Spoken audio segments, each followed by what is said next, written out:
on Sodor. The sky was bright blue.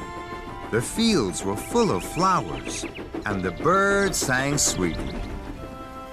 As Thomas filled up with water, he felt very happy. Suddenly, there was a whoosh and a wheesh and a clackety-clack as a streak of silver roared by on the track. Fizzling fireboxes! What was that? All over Sodor, Thomas's friends were buffeted and blasted on their tracks. Bubbling boilers! Bust my buffers! Watch my paintwork. Crumbling tracks! Who was that? Gosh! Slow down, Speedy!